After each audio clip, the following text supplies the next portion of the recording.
Welcome everyone. Welcome to the 12th Standard Economic Revision Series. मैं प्रीति सोनी भंडारी आप सभी के लिए 12th स्टैंडर्ड का इकोनॉमिक रिवीजन सीरीज लेकर आई हूँ बच्चे. ठीक है, आप अपने फ्रेंड्स को इन्फॉर्म करिए. ठीक है, ज़्यादा से ज़्यादा अपने फ्रेंड्स को इन्फॉर्म करिए, उन्हें भी हेल्प हो जाएगी. ऑलराइट, चलो. तो कल तक हमने क्या क्या पढ़ा? कल हमने देखा था इंट्रोडक्शन का पैराग्राफ देखा हमने यहाँ पे. Historical review of micro and macro economics देखा, जो आप बच्चे छोड़कर जाते हो एग्जाम में. ऑलराइट, हमने ये वाला क्वेश्चन बहुत अच्छी तरह से लर्न किया था. जो भी बच्चे ये लेक्चर फर्स्ट टाइम देख रहे हैं, आई रिक्वेस्ट देम बेटा कि आप लोग प्लीज लेक्चर नंबर 1 देखिएगा. ठीक है, फिर ये वाला लेक्चर अटेंड करिएगा. ऑलराइट, चलो मैम फटाफट एक बार क्विक रिकैप कर लेते हैं, हम लोग रिवाइज कर लेते हैं कल क्या क्या देखा. चलिए जी, the term micro and macro economics ये किसने दिया था? It was coined by the Norwegian economist Ragnar Frisk of Oslo University in 1933. He was the winner of Nobel Prize in economics. ठीक है, 1969 में वो विनर थे. उन्होंने कुछ mathematical model and statistical techniques का यूज किया है हमारे इकोनॉमिक डेटा और इकोनॉमिक थ्योरीज में. इकोनॉमिक के डेटा में कुछ मैथमेटिकल मॉडल्स, कुछ स्टैटिस्टिकल टेक्निक्स का यूज किया है. एंड ये पहले पर्सन थे जिन्होंने हमें ये बताया कि इंडिविजुअल प्रोड्यूसर, इंडिविजुअल फर्म की स्टडी करने को माइक्रो बोला जाता है, और स्टडी ऑफ लार्ज एग्रीगेट, पूरी इकोनॉमी एज एन होल की स्टडी करने को माइक्रो बोला जाता है. ठीक है, ये पहले पर्सन थे कि जिन्होंने इंडिविजुअल फर्म, इंडिविजुअल प्रोड्यूसर की स्टडी करने को माइक्रो बताया, और पूरे इकोनॉमी की एज अ होल स्टडी करने को, एज एन लार्ज एग्रीगेट्स की स्टडी करने को मैक्रो बताया है. ठीक है, ऑलराइट, ये भी हो गया था. फिर हमने हिस्टोरिकल रिव्यू देखा, जहां पे हमने ये देखा था कि ये ट्रेडिशनल अप्रोच है, ये इट वाज डेवलप्ड फर्स्ट, ये ट्रेडिशनल अप्रोच है. इसका ओरिजिन हम लोग क्लासिकल इकोनॉमिक्स के टाइम से भी देख सकते हैं. ठीक है, उसके बाद में इसे किसने पॉपुलराइज किया है? अल्फ्रेड मार्शल जी ने पॉपुलराइज किया है बच्चे, जो कि नियो क्लासिकल इकोनॉमिक्स थे 19th सेंचुरी के. याद आ रहा है क्या? नहीं. ठीक है, जहां पे इन्होंने अपनी famous book principle of economics publish की थी in 1890. He was considered as the real architect of economics. Alfred Marshall ji को रियल आर्किटेक्ट बोला जाता है. क्यों? क्योंकि उन्होंने वेलफेयर ओरिएंटेड डेफिनेशन दी थी. याद आ रहा है? ठीक है, और यहाँ पे कुछ अदर इकोनॉमिक्स भी है, जैसे कि प्रोफेसर पॉल सैमुएल्सन, जिन्होंने कंट्रीब्यूट किया है डेवलपमेंट ऑफ माइक्रो इकोनॉमिक्स में. उसके बाद हमने देखा था historical review of macro economics, जहां पे हमने ये देखा कि माइक्रो तो भाई मैक्रो इकोनॉमिक्स तो भाई माइक्रो के भी पहले था. It exist in the past even before the evolution of micro economics. Macro economics micro के पहले भी था. देखो 18th सेंचुरी में एडम स्मिथ जी ने दी डेफिनेशन, तो 16th-17th सेंचुरी में भी it was used to advocate the policies to the government को पॉलिसीज बताने के काम में आता था. ठीक है, ऑब्वियसली पूरे नेशन की, पूरे एज एन इंडिया की आप पॉलिसी बताओगे ना अपने गवर्नमेंट को. ऑलराइट, तो even the classical economic theories, जो क्लासिकल इकोनॉमिक थ्योरीज थी, ऑफ किसकी होगी economic theories? Obviously ma'am classical economics देंगे क्लासिकल इकोनॉमिक थ्योरीज. तो क्लासिकल इकोनॉमिक्स कौन थे? Adam Smith and J S. Mill. उन्होंने डिस्कस किया है about the determination of national income, पूरे इंडिया की इनकम, पूरे नेशन का वेल्थ, पूरे इंडिया का इनकम, पूरे इंडिया का वेल्थ. ठीक है, लेकिन इन्होंने क्या किया पता है कि इन्होंने मैक्रो एनालिसिस को माइक्रो एनालिसिस से ना कंबाइंड कर दिया, और इसी तरह से सिलसिला चलता रहा till the great depression of 1930. Ma'am ये क्या था? बच्चा कल का लेक्चर प्लीज देखना, बट फिर भी मैं वापस से बता देती हूँ. यहाँ पे एक वर्स्ट इकोनॉमी में डाउनटर्न आया था, जहां पे पूरा शेयर मार्केट क्रैश हो गया था. मिलियंस ऑफ अमेरिकन ने, यहाँ वो लोग अनएम्प्लॉयड हो गए थे. मिलियंस ऑफ अमेरिकन अनएम्प्लॉयड हो गए थे, क्योंकि स्टॉक मार्केट क्रैश हो गया. मतलब स्टॉक मार्केट में जिन्होंने पैसा लगाया, उसे हम लोग इन्वेस्टर्स बोलते हैं, तो वो इन्वेस्टर्स का पैसा तो पूरा ही डूब गया ना. स्टॉक मार्केट क्रैश हो गया, बैंक्स फेल हो गई. करीबन अमेरिका की 50% जो बैंक्स थी वो फेल हो गई थी. अब 50% बैंक्स फेल हो गई, तो इकोनॉमी में वापस से बैंक को खड़ा करना पड़ेगा, और जो अनएम्प्लॉयमेंट हो गया था उसको भी वापस से रखना पड़ेगा. तो जो मेनार्ड केन्स थे, ठीक है, आफ्टर द ग्रेट डिप्रेशन जो मेनार्ड केन्स थे, उन्होंने एक फेमस बुक लिखी. उस बुक का नाम क्या था पता है? जनरल थ्योरी ऑफ अनएम्प्लॉयमेंट हो गया था ना, एम्प्लॉयमेंट बढ़ाने के लिए general theory of employment. Banks fail हो गई थी. Interest on money, general theory of employment, interest on money and macro economic. Using macro economic, Keynes ने क्या एनालाइज किया? इकोनॉमिक प्रॉब्लम्स, इकोनॉमी के प्रॉब्लम्स एनालाइज किए कि भाई अनएम्प्लॉयमेंट हो रहा है, इंटरेस्ट बहुत ज़्यादा लग रहा है, मनी की वैल्यू बहुत ज़्यादा बढ़ रही है, ये सारी चीज़ें उन्होंने एनालाइज की। एंड हेंस क्रेडिट, इसका जो मेन क्रेडिट है डेवलपमेंट का वो जाता है लॉर्ड जॉन मेनार्ड केन्स को। ठीक, ये हमने कल तक देख लिया था। आज हम लोग देखते हैं कि माइक्रो इकोनॉमिक्स क्या होता है। बच्चे ये वाला अगर माइक्रो इकोनॉमिक्स से रिलेटेड कोई भी क्वेश्चन आया ना, या मैक्रो इकोनॉमिक्स से रिलेटेड कोई भी क्वेश्चन आया ना, तो आप ये इंट्रोडक्शन पैराग्राफ जरूर लिख कर आइएगा। ठीक है, आप उन्हें बताइए कि हमें, देखिए ये भी पता है कि रेगना फ्रिस्क है जो 1933 में उन्होंने ये वर्ड दिए थे, इनको नोबेल प्राइज मिला है, इन्होंने कुछ मैथमेटिकल मॉडल और स्टैटिस्टिकल टेक्निक्स का यूज किया है हमारे इकोनॉमिक्स में। वो पहले पर्सन थे, इंडिविजुअल प्रोड्यूसर की स्टडी को माइक्रो बोलते हैं, लार्ज एग्रीगेट्स को मैक्रो बोलते हैं। ये सारी चीजें बता कर आइए, ठीक है, तो आपको अच्छे मार्क्स मिलेंगे। ऑलराइट, चलो जी, देखो यहाँ पे भी वही पार्ट है कि it deals with the small part of the पूरे नेशनल इकोनॉमी का स्मॉलेस्ट पार्ट की स्टडी को माइक्रो बोला जाता है। And it studies economic actions and behaviour of individual units, और इंडिविजुअल यूनिट का इकोनॉमिक एक्शंस एंड बिहेवियर की स्टडी करने को माइक्रो बोला जाता है। मतलब जब एक इंसान एज एन प्रोड्यूसर वर्क कर रहा है, प्रोड्यूसर वो कुछ गुड्स प्रोड्यूस करके पैसा कमा रहा है, वो गुड्स कंज्यूम करके पैसा का कंज्यूमर का वर्क कर रहा है। ठीक है, तो वहां पे भी उसने कंज्यूम करने के लिए वो कुछ पैसा खर्चा किया है। जब वो एज एन सेलर है, वो गुड्स बेच के पैसा कमा रहा है। इन्वेस्टर है, जब हम एज एन इन्वेस्टर है, हमने पैसा बैंक में डाला है, हमने पैसा सेव किया है, हमने किसी को जॉब पे रखा है, व्हेन एम्प्लॉयर है हम यहाँ पे, और जब हम किसी के अंडर में काम कर रहे हैं, एम्प्लॉई है। ऑलराइट, तो it studies economic actions and behaviour of individual unit. इस इंडिविजुअल यूनिट्स का इकोनॉमिक एक्शंस एंड बिहेवियर की स्टडी करने को हम लोग क्या बोलते हैं, माइक्रो इकोनॉमिक्स। जैसे कि individual consumer, producer, firm, price of a commodity and factors. Alright, ये वर्ड मैं आपको आगे बताती हूँ, ठीक है, ये आगे है इसका डिटेल में explanation. In simple terms, it is examination of a tree, it is examination of a tree and not the forest. पूरे जंगल का नहीं, बल्कि उस जंगल में से सिर्फ एक इंडिविजुअल ट्री की स्टडी करने को माइक्रो बोला जाता है।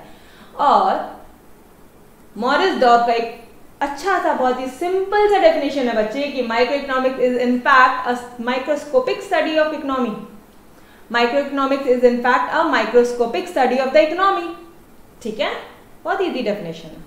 पूरी इकोनॉमी को माइक्रोस्कोप से स्टडी करो, वो हो गया माइक्रोइकोनॉमिक्स। ठीक है, चलो, तो अब हम लोग देखते हैं स्कोप, जो मोस्ट इंपॉर्टेंट क्वेश्चन आता है आपको एग्जाम में। अगर स्कोप आया तो भी इंट्रोडक्शन, मीनिंग, डेफिनेशन लिखकर आना। ऑलराइट, ठीक है। स्कोप ऑफ माइक्रोइकोनॉमिक्स, माइक्रोइकोनॉमिक्स के दायरे में क्या क्या आता है? प्रोडक्ट की प्राइस, एक सिंगल प्रोडक्ट की प्राइस निकालना माइक्रोइकोनॉमिक्स के दायरे में आता है या नहीं आता है? आता है। फैक्टर्स की प्राइस निकालना, मैम फैक्टर्स मतलब बेटा 4 फैक्टर्स ऑफ प्रोडक्शन होते हैं। 4 फैक्टर्स ऑफ प्रोडक्शन होते हैं। पहला फैक्टर है लैंड, कोई भी गुड्स बनाने के लिए हमें जमीन लगेगा, लेबर्स लगेंगे, काम करने के लिए मजदूर लगेंगे। लैंड, लेबर, कैपिटल, पैसा लगेगा, कैपिटल एंड एंटरप्रीनर, एक ऐसा बंदा लगेगा जो ये सारी चीजें ऑर्गेनाइज कर रहा है। ठीक है, तो these are the 4 factors of production. तो ये फैक्टर्स की प्राइस निकालना आना चाहिए। ये फैक्टर्स की प्राइस निकालने को भी ये कौन से इसमें आता है? ये माइक्रो इकोनॉमिक्स के दायरे में आता है। ठीक है, तो theory of factor pricing. Land को क्या दिया जाता है? अब जब ये पॉइंट चल ही रहा है तो मैं फटाफट से बता देती हूँ बेटा। इसको मैंने शॉर्ट फॉर्म यूज किया है LCE, लकी। ऑलराइट, तो लैंड के बदले में हम सामने वाले को क्या देंगे? रेंट देंगे। लेबर के लिए क्या देंगे हम लोग? वेजेस देंगे। और कैपिटल के लिए, अगर हमने बैंक से कुछ पैसा उधारी में लिया है, कैपिटल लिया है, तो हम क्या देंगे उनको? इंटरेस्ट देंगे। एंड एंटरप्रीनियर को, जो बंदा पूरा हमारा बिजनेस मैनेज कर रहा है, उसको हम प्रॉफिट का कुछ हिस्सा देंगे। ऑलराइट, तो इसका मैंने शॉर्ट फॉर्म बनाया है यहाँ पे रवीप। तो थ्योरी ऑफ फैक्टर प्राइसिंग मतलब रवीप की प्राइस निकालना, कितना रेंट देना है, कितना वेजेस, कितना इंटरेस्ट, कितना profit. Rent, wages, interest, profit. Land को रेंट, लेबर को वेजेस, कैपिटल के लिए इंटरेस्ट एंड एंटरप्रीनियर के लिए प्रॉफिट। ठीक है, तो इनकी प्राइस निकालने को हम लोग क्या बोलेंगे, micro economics. Alright, and third one हमारा आता है थ्योरी ऑफ इकोनॉमिक वेलफेयर। पूरे इकोनॉमी का वेलफेयर कभी होगा जब प्रोडक्शन अच्छे से होगा, जब कंजम्पशन अच्छे से होगा और जब ओवरऑल इकोनॉमिक एफिशिएंसी होगी। ठीक है, तो चलो आ जाओ फटाफट से देखते हैं। फर्स्ट थ्योरी है थ्योरी ऑफ प्रोडक्ट प्राइसिंग। किसी एक प्रोडक्ट की प्राइस कैसे निकाला जाए, जिस प्राइस पे मैं आपको प्रोडक्ट बेचने के लिए तैयार हूं और जिस प्राइस पे आप प्रोडक्ट खरीदने के लिए तैयार हो, वापस से जिस प्राइस पे मैं ये प्रोडक्ट सप्लाई करने के लिए तैयार हूं और जिस प्राइस पे आप ये प्रोडक्ट डिमांड कर रहे हो, this is known as, thus it is determined by the market forces of demand and supply। समझ में आया? डिमांड कौन कर रहा है, आप कंज्यूमर्स, सप्लाई कौन कर रहा है, प्रोड्यूसर। ठीक है, नेक्स्ट वाली थ्योरी क्या आ रही है, थ्योरी ऑफ फैक्टर प्राइसिंग। ये तो मैंने आपको बता दिया कि micro economic it helps in determining the factor rewards for land labour capital entrepreneur in the form of, किस फॉर्म में फैक्टर रिवॉर्ड दिया जाएगा, rent, wages, interest and profit के फॉर्म में। इजी है। ठीक है, एंड थर्ड है हमारी थ्योरी है theory of economic welfare. Economy में वेलफेयर कभी होगी, जब एफिशिएंट प्रोडक्शन होगा। ठीक है, जब एफिशिएंसी इन प्रोडक्शन होगी। प्रोडक्शन में एफिशिएंसी कभी होगी, गिवन रिसोर्सेज, जितने भी मेरे पास रिसोर्सेज है उससे मैं मैक्सिमम गुड्स प्रोड्यूस करूं, producing maximum amount of goods and services from the given resources. ठीक है, एफिशिएंसी इन कंजम्पशन कब होगा, जो गुड्स हमने बनाए हैं जब गुड्स हमने बनाए हैं जब वो गांव गांव में डिस्ट्रीब्यूट हो और लोग अच्छी तरह से उसे कंज्यूम करें और सेटिस्फाइड हो पाए। ठीक है, it is distribution of the produced goods and services.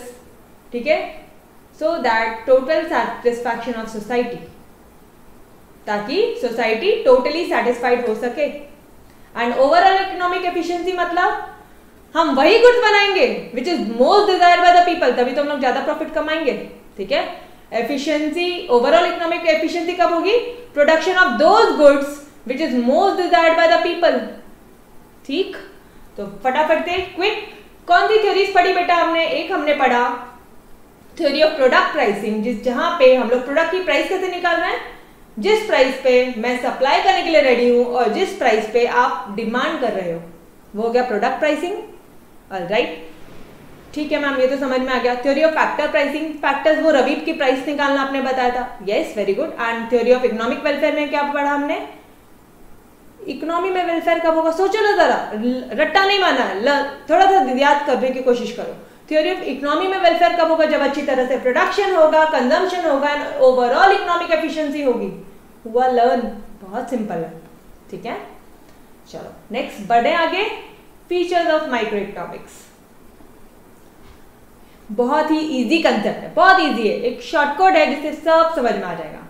Micro economics के फीचर्स क्या है। अच्छा, एग्जाम में अगर माइक्रो इकोनॉमिक्स का फीचर्स का एग्जाम में क्वेश्चन आता है ना बेटा, तो इंट्रोडक्शन, डेफिनेशन, मीनिंग लिख कर आना। Alright, features of micro economics, IPS ma'am, right, economics पढ़ के क्या बनना है मैम, आईपीएस बनना है। ठीक, तो इसका शॉर्ट फॉर्म भी वही है बच्चे, IPS ma'am. Study of individual units, छोटे छोटे इंडिविजुअल यूनिट्स की स्टडी करने को हम लोग बोलते हैं माइक्रो इकोनॉमिक्स। ठीक है, इंडिविजुअल यूनिट जैसे इंडिविजुअल फर्म की स्टडी करना, इंडिविजुअल प्राइस की स्टडी करना, इंडिविजुअल हाउस होल्ड की स्टडी करना, individual consumer, individual producers, individual कोई प्रोडक्ट की प्राइस की स्टडी करना, इंडिविजुअल फैक्टर प्राइसिंग की स्टडी करना।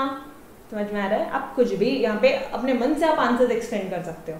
ठीक है, तो स्टडी ऑफ इंडिविजुअल यूनिट्स, आई से इंडिविजुअल यूनिट की स्टडी करने को हम लोग क्या बोलते हैं, माइक्रो इकोनॉमिक्स का फीचर। ठीक है, सेकेंड पार्ट है प्राइस थ्योरी। अभी जस्ट हमने देखो ऊपर देखा है कि स्कोप में क्या है, थ्योरी ऑफ प्रोडक्ट प्राइसिंग, मतलब प्राइस थ्योरी है ये, गुड्स एंड सर्विसेज की यहाँ पे हम लोग प्राइसेस निकालते हैं, एज वेल एज रवीब की प्राइसेस निकालते हैं हम लोग यहाँ पे। तो ये प्राइस थ्योरी है। पार्शियल इक्विलिब्रियम है, मतलब जैसे डिमांड, आप लोग डिमांड कर रहे हो, मैं सप्लाई कर रही हूँ, तो demand analysis and supply analysis साथ में होनी चाहिए ना। लेकिन माइक्रो इकोनॉमिक्स में अगर मैं सिर्फ और सिर्फ प्रोडक्ट के डिमांड की डिमांड की एनालिसिस करती हूं, तो ये क्या हो गया बच्चे, पार्शियल इक्विलिब्रियम। मतलब it isolates an individual unit from other forces. मैं एक इंडिविजुअल यूनिट को आइसोलेट करके उसकी स्टडी कर रही हूं यहां पे, इससे हम लोग बोल रहे हैं पार्शियल इक्विलिब्रियम। ऑलराइट, ठीक है। It splits the whole economy into small individual units. मतलब यहां पे हम लोग स्लाइसिंग मेथड फॉलो करते हैं। पूरे ब्रेड की एक साथ स्टडी नहीं करते, इस ब्रेड के स्लाइसेस करते हैं और उसमें से हर एक स्लाइस की स्टडी करते हैं। इसे हम लोग बोलते हैं slicing method. It divides and splits the whole economy into the slices. ठीक है, इसलिए इसे स्लाइसिंग मेथड भी बोला जाता है। पूरा पॉइंट लर्न करवाने की जिम्मेदारी मेरी रहेगी बच्चे, पहले आप समझ तो लो, क्यों चिंता कर रहे हो, ध्यान किधर है। ऑलराइट, पूरा ध्यान 100% फोकस मेरी तरफ रखो। ठीक, लिमिटेड स्कोप। ऑब्वियसली यहाँ पे ना हम लोग पूरे इकोनॉमी का, पूरे इंडिया का प्रॉब्लम डिस्कस नहीं करते, हम सिर्फ और सिर्फ पर्टिकुलर एरिया के प्रॉब्लम डिस्कस करते हैं। Nation wide economic problem discuss नहीं करते हम। पूरे इंडिया में महंगाई बहुत बढ़ रही है, गरीबी बहुत बढ़ रही है, अनएम्प्लॉयमेंट बढ़ रहा है, पॉपुलेशन बढ़ रहा है, ये सारी चीजों से माइक्रो इकोनॉमिक्स का कोई लेना देना नहीं है। समझ में आ रहा है। It use of marginalism principle. मतलब एक एडिशनल यूनिट बनाया तो कितना खर्चा होगा, कितना प्रॉफिट होगा। ठीक है, it helps to study the change by an additional unit of variable। एक एडिशनल यूनिट में चेंज, एक एडिशनल यूनिट बनाने के कारण किस किस चीजों में चेंजेस आ रहा है, वो चेंजेस की स्टडी करना। मार्जिनलिज्म मतलब एडिशनल, मार्जिनल मतलब एडिशनल। ठीक है, मार्जिनलिज्म प्रिंसिपल मतलब एक एडिशनल यूनिट के कारण किस किस वेरिएबल में चेंजेस हो रहा है उसकी स्टडी करने को माइक्रो इकोनॉमिक्स भी बोला जाता है। ठीक है, तो माइक्रो इकोनॉमिक्स में हम लोग कौन सा प्रिंसिपल यूज करते हैं, मार्जिनलिज्म प्रिंसिपल यूज करते हैं, क्योंकि हम लोग एक इंडिविजुअल यूनिट की स्टडी कर रहे हैं। ऑलराइट, ठीक है मैम, ये भी समझ गया। It is based on certain assumptions. कुछ अजम्पशंस पे बेस्ड होता है। जैसे अगर मैं ये पेन की स्टडी कर रही हूँ, मतलब मैं इस इंडिविजुअल प्रोडक्ट की स्टडी कर रही हूँ, तो मैं ये समझूंगी कि ये जो प्लास्टिक है इसका जो प्राइस है, इसका रॉ मटेरियल का जो कॉस्ट है वो भी सेम है। इसकी डिमांड, आप लोग उतनी डिमांड कर रहे हो, ठीक है, लॉकडाउन है लेकिन डिमांड में कोई भी चेंजेस नहीं आ रहे हैं। इसका प्राइस, इसका सप्लाई, इसका जो मुझे ट्रांसपोर्ट कॉस्ट है, ये सारे फैक्टर सेम है। All factors remaining constant. ठीक है, it is based on certain assumption. मतलब कौन सा अजम्पशन पे बेस्ड होता है ये, अदर थिंग्स रिमेनिंग कांस्टेंट। इसी को बोला जाता है सेटेरस पेरिबस। ठीक है, ये दोनों वर्ड एग्जाम में लिख कर आना तो उन्हें पता चलेगा कि बच्चे ने तगड़ी तैयारी करके आया है वो। ठीक है, बहुत ही स्ट्रॉन्ग बच्चा है वो। ऑलराइट, जैसे कि perfect competition, laissez faire policy. Laissez faire policy मतलब मैंने आपको क्या बताया था, गवर्नमेंट का इंटरवेंशन बिल्कुल भी नहीं है, कोई गवर्नमेंट की पॉलिसी में चेंजेस नहीं हुआ है। अगर मैं ये प्रोडक्ट बना रही हूं तो गवर्नमेंट ने ये प्रोडक्ट बैन नहीं किया, कोई नया पॉलिसी उठा के नहीं लाया वो। ठीक है, फुल एम्प्लॉयमेंट है इकोनॉमी में, आपकी इनकम सेम है, आपका टेस्ट, हैबिट, फैशन सब सेम है। ठीक है, अदर थिंग्स रिमेनिंग कांस्टेंट, ऐसा मेरा अजम्पशन है। जब मैं पर्टिकुलर इंडिविजुअल यूनिट की स्टडी कर रही हूँ माइक्रो इकोनॉमिक्स में, तो आई एम अज्यूमिंग कि other things remaining constant. Alright, and last one is analysis of market structure. यहाँ पे हम लोग पूरे मार्केट, पूरे इंडिया के मार्केट के टुकड़े टुकड़े में स्टडी करते हैं। जैसे कि परफेक्ट कंपटीशन, परफेक्ट कंपटीशन की स्टडी करेंगे, फिर एक बार मोनोपोली की स्टडी करेंगे, फिर मोनोपोलिस्टिक कंपटीशन की स्टडी, फिर ओलिगोपोली की स्टडी करेंगे, डिफरेंट मार्केट स्ट्रक्चर की एट अ टाइम स्टडी करेंगे। हाँ, मतलब बेटा परफेक्ट कंपटीशन मतलब होता है large number of buyers and large number of sellers. खूब सारे, ये एक इमेजिनरी सिचुएशन है। ठीक है, इट नेवर एग्जिस्ट कि large number of buyers and large number of sellers है हमारी इकोनॉमी में। तो मोनोपोली मतलब, मोनो मतलब होता है सिंगल एंड पोली मतलब होता है सेलर, सिंगल सेलर। अगर ये गुड्स सिर्फ मैं ही बेच रही हूँ, इकोनॉमिक्स में सिर्फ मैं ही पढ़ाने वाली हूँ, तो मेरी मोनोपोली है। ठीक है, मोनोपोलिस्टिक कंपटीशन, मोनोपोलिस्टिक कंपटीशन क्या हुआ, जब बहुत सारे लोग, ठीक है, क्लोज सब्स्टिट्यूट, मिलता जुलता प्रोडक्ट बनाते हैं। जैसे मोबाइल फोन, सिर्फ कुछ फीचर्स चेंज किए, है तो मोबाइल फोन, ठीक है तो शैम्पू, बट अच्छा अगर ये शैम्पू नहीं तो आपका ये वाले शैम्पू से भी तो काम चलता है ना, इसको क्या बोलेंगे आप, मोनोपोलिस्टिक कंपटीशन, ठीक है। व्हेन दे आर प्रोड्यूसिंग, जो प्रोड्यूसर्स है वो क्या प्रोड्यूस कर रहे हैं, they are producing close substitutes, ठीक है, एकदम मिलते जुलते प्रोडक्ट बना रहे हैं। ओलिगोपोली मतलब क्या होता है, ओलिगोपोली मतलब फ्यू सेलर, जब बहुत ही फ्यू सेलर्स रहेंगे। इंडिविजुअल सेलर रहेगा, सिंगल सेलर रहेगा, उसको मोनोपोली बोलेंगे, और जब फ्यू सेलर्स रहेंगे मतलब एक से ज्यादा सेलर रहेंगे, जब एक ही रहेगा तो मोनोपोली, एक से ज्यादा रहेंगे तो ओलिगोपोली। परफेक्ट कंपटीशन में क्या होता है, large number of buyer, large number of sellers, and monopolistic competition में